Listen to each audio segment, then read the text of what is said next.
कल्कि नाम काल शब्द से आया है, जिसका अर्थ समय होता है। ये नाम काली युग से भी जुड़ा है, जो हिंदू धर्म में वर्तमान युग है। कहा जाता है कि कल्कि नाम कार्की से विकसित हुआ है, जिसका अर्थ सफेद होता है, और ये कल्कि के सफेद घोड़े का संदर्भ देता है।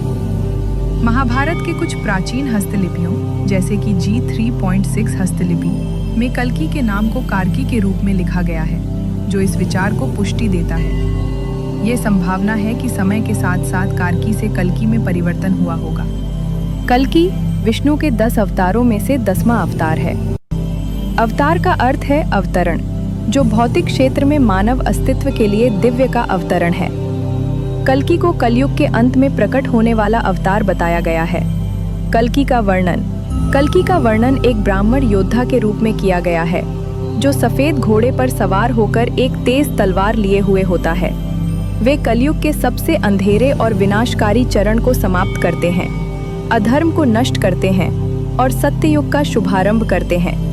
वे समय के एक नए चक्र की शुरुआत करते हैं। कल्कि का प्रथम उल्लेख महाभारत में मिलता है। कल्कि पुराण एक छोटा ग्रंथ है जो 18वीं शताब्दी में बंगाल में लिखा गया था। इसमें कल्कि की विस्तृत कहानी मिलती है। कल्कि पुराण में कल्कि का जन्म शांभला नामक गांव में विष्णुयाश और सुमति के घर होता है। वो परशुराम, विष्णु का छठा अवतार, से सैन्य प्रशिक्षण प्राप्त करते हैं। उन्हें शिव से एक सफेद घोड़ा देवदत्त, एक शक्तिशाली तलवार और एक बुद्धिमान तोता शुक मिलता है। वे एक दुष्ट सेना से युद्ध करते हैं और अंततः बुराई का अंत करते हैं। अग्नि पुराण और देवी भागवत पुराण में कल्कि। अग्नि पुराण में कल्कि की भूमिका का वर्णन इस प्रकार है। कल्कि विष्णुयाशस के पुत्र और यज्ञवल्क्य के पुरोहित के रूप में अस्त्र धारण करके और हथियार लिए हुए गैर आर्यों का विनाश करेगा। वह 4 वर्णों में नैतिक कानून को उचित तरीके से स्थापित करेगा।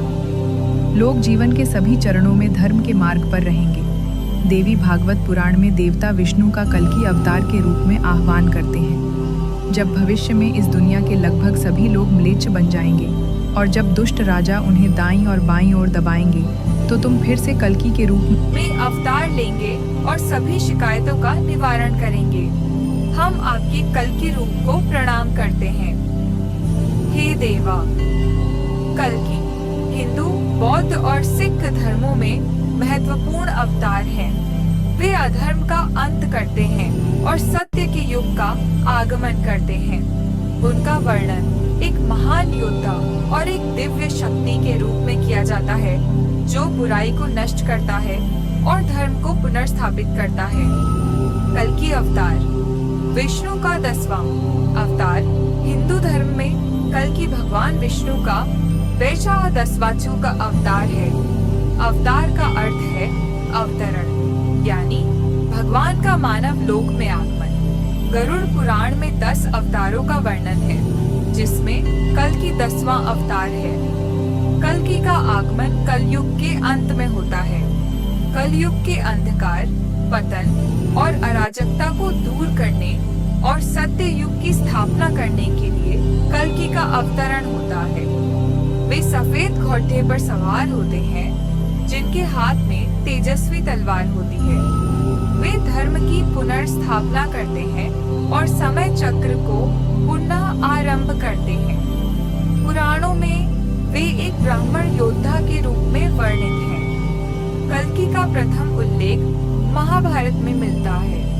एक छोटा ग्रंथ कल्कि पुराण अपेक्षाकृत नया ग्रंथ है, जिसका निर्माण संभवतः बंगाल में हुआ था।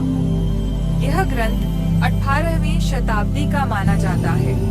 वेंडी डोनाइजेर ने कल्कि पौराणिक कथाओं, जिसमें कल्कि पुराण शामिल है, को 1500 और 1700 ईस्वी के बीच का बताया है।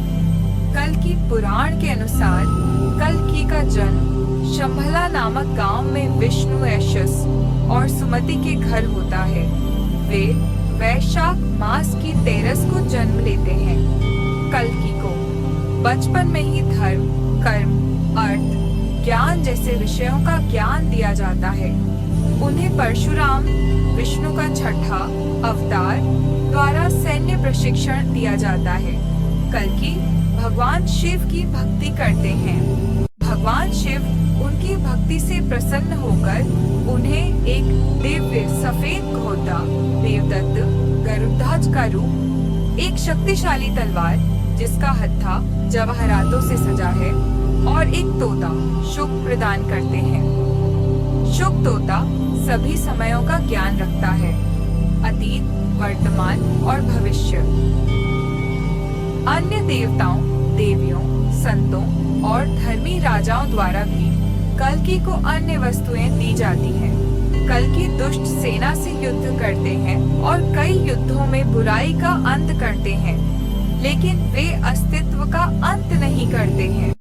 कल्कि शंभला लौटते हैं, नए युग का शुभारंभ करते हैं और फिर वैकुंठ जाते हैं। कल्कि पुराण में एक बौद्ध शहर का उल्लेख है जिसके निवासी धर्म का पालन नहीं करते, देवताओं की पूजा नहीं करते, पूर्वजों का सम्मान नहीं करते और वर्ण व्यवस्था का पालन नहीं करते। कल्कि इस शहर से युद्ध करते हैं और उसे जीतते हैं। अग्नि पुराण में कल्कि की भूमिका का वर्णन इस प्रकार है। कल्कि विष्णु का 10वां अवतार कलयुग के अंत में प्रकट होगा। वे धर्म की रक्षा करेंगे और बुराई का विनाश करेंगे। देवी भागवत पुराण में देवता विष्णु की स्तुति करते हैं और उनके कल्कि अवतार का आह्वान करते हैं। हे विष्णु, हे कल्कि, हे महान अवतार, कलयुग के अंधकार को दूर करो और सत्य युग की स्थापना करो। चीपुरम मंदिर और कल्कि की मूर्तियां।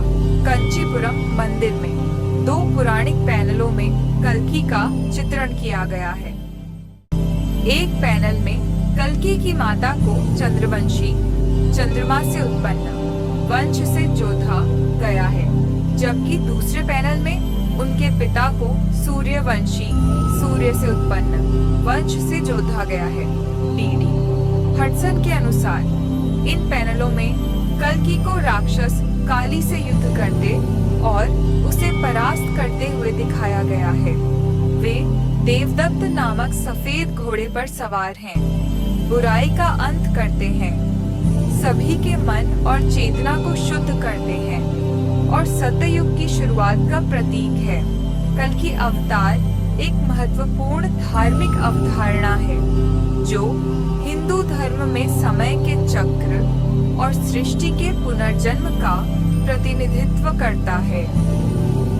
यह मान्यता है कि कल्कि का आगमन सभी दुष्टताओं का अंत करेगा और धरती पर एक नया स्वर्णिम युग लाएगा।